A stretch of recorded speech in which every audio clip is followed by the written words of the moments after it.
Hello folks, this week we got the announcement of the next major patch for World of Warcraft Midnight, patch 12.10, otherwise known as the Curse of Ula'tek. As pretty much all of us was expecting, we are going to be heading to that brand new zone that is off the coast of Zul'Aman. Something that's really interesting about this new zone is that there's a very large indoor cavern area, which will certainly mean a bit of a shake up to how we get around in the zone.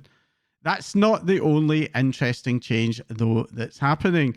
We're also going to be getting a brand new talent tree. This will only apply in that zone, so it's going to be very familiar to anyone who's spent any time in Voidstorm, as it's pretty much going to work somewhat similarly to that.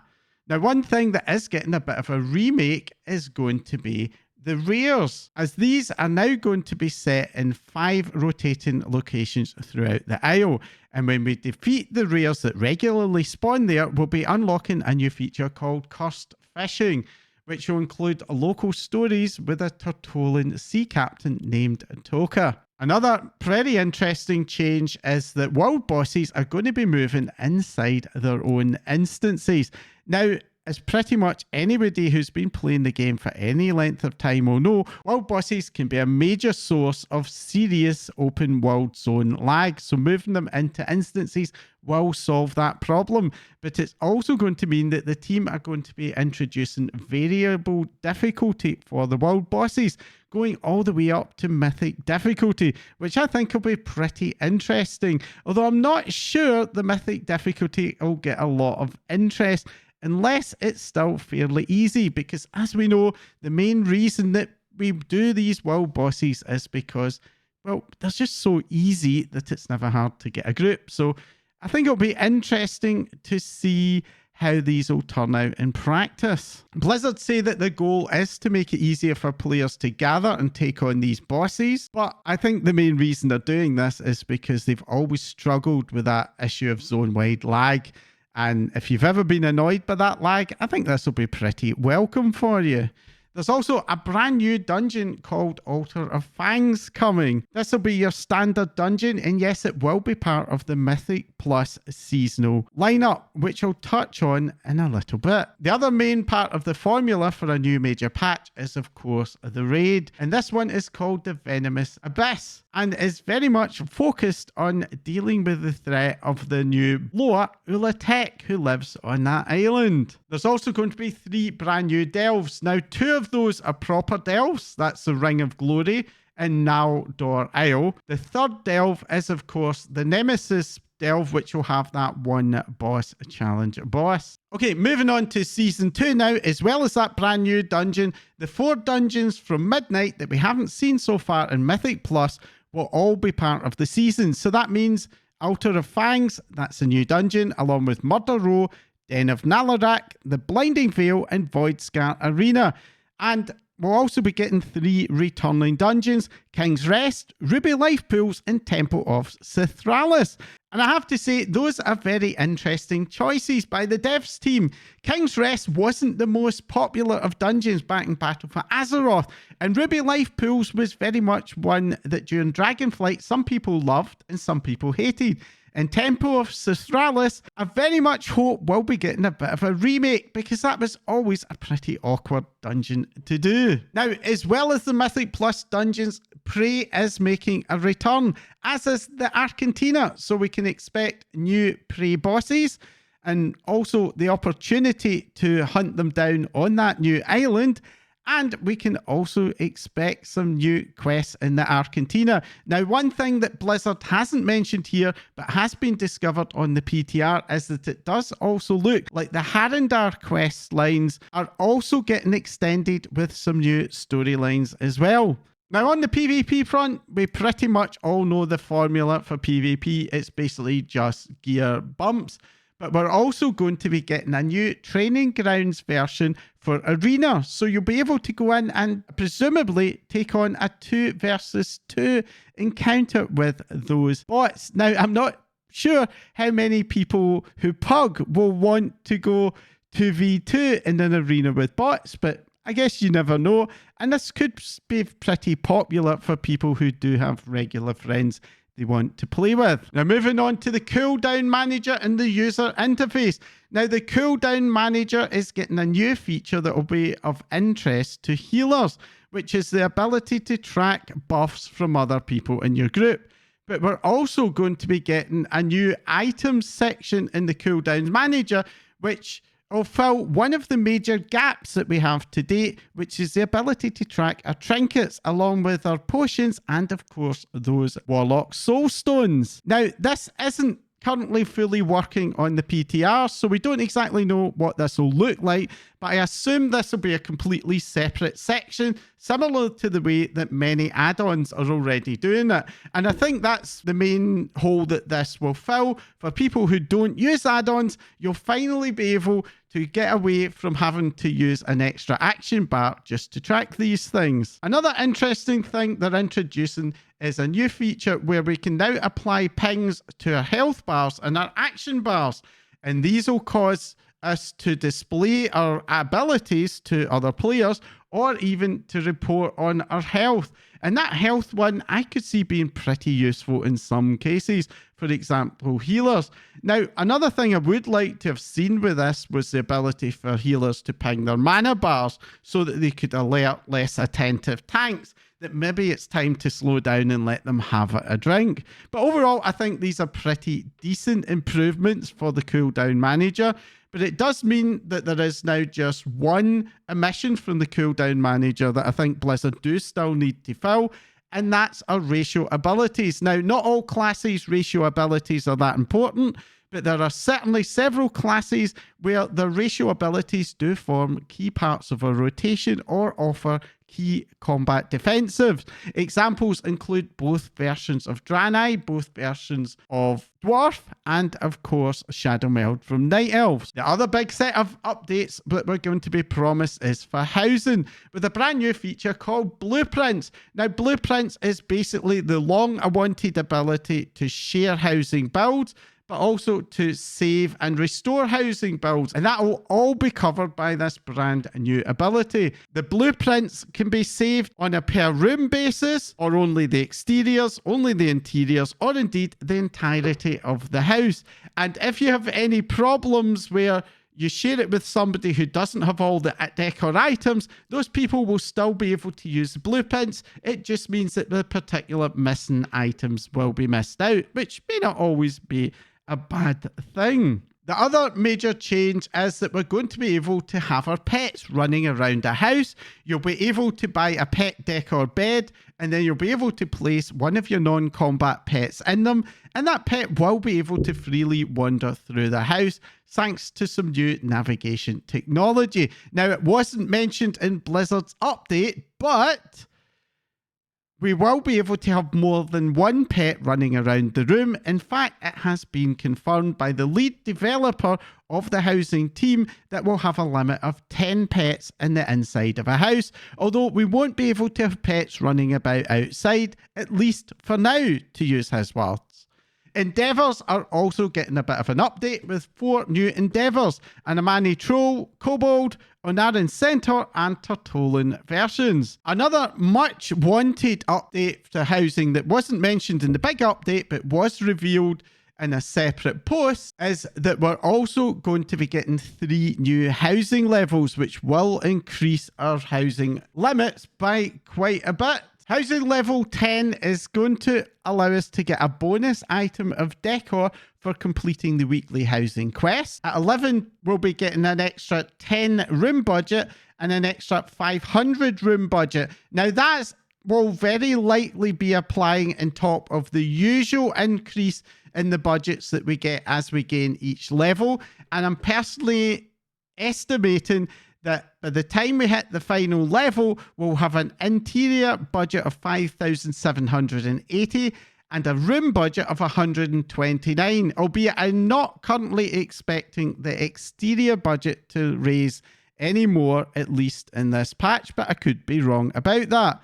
And for that final level 12, we're going to be getting the ability to deploy large houses into our plot. And I have to say, having seen the size of the medium houses, I do wonder how those large houses are going to fit in. I suspect we probably won't need much of a budget increase once we have a house of that size filling it out. And if you've been thinking it's a bit weird, the way that apparently the entire population of Azeroth has forgotten about Ula'tek, well, the good news is they haven't, as Arator has been off on a mission trying to figure out where she's gone, and will be joining him to deal with some of the fallout from the Void Spire and starting to investigate a resurgence of the Twilight Blade as he continues the hunt for Ula'tek. And I assume he'll also be wanting to try and track down his missing mother and father. And that's basically it for the main marketing update, but Blizzard have been sharing a bunch of extra information in some blue posts as they roll out the PTR. And one of the big announcements is an update to how the Great Vault's going to be working, especially for raiders. So let's dive in to the main changes that we can expect. For raiders, the Great Vault is now going to drop one track higher than what you'd normally expect to get from the raid. Or in other words, champion slots in the vault will now be dropping hero track gear. Hero slots will be dropping myth track gear. And if you're wondering what does happen, to those myth track slots, they'll be dropping 6 out of 6 mythic gear. On top of that, for mythic raiders, very rare drops along with the last 2 end bosses will be dropping 9 out of 6 loot, both from the bosses and the vault. Another set of major changes is to the Void Core bonus roll currency. Right from the start of the season in week 1, we're going to have the option of getting 1 bonus roll from the Great Vault in return for that petty currency, which basically means that even if you have a dead vault early on, you'll be able to have another go at getting an item of gear.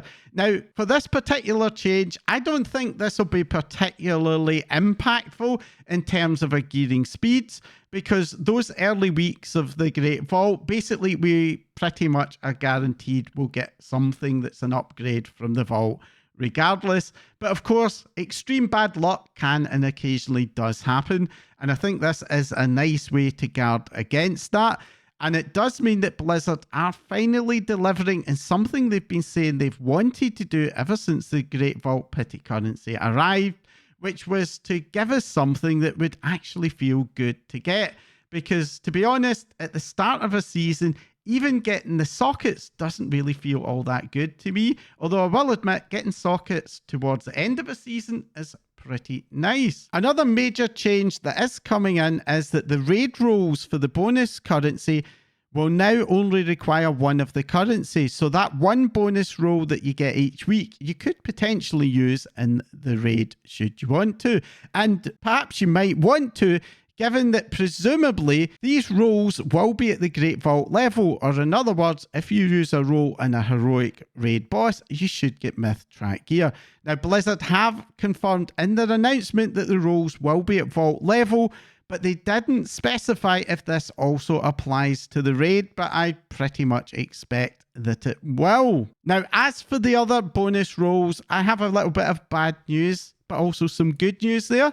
The good news is that it is confirmed that the additional bonus rolls will be returning in week 8 of the season.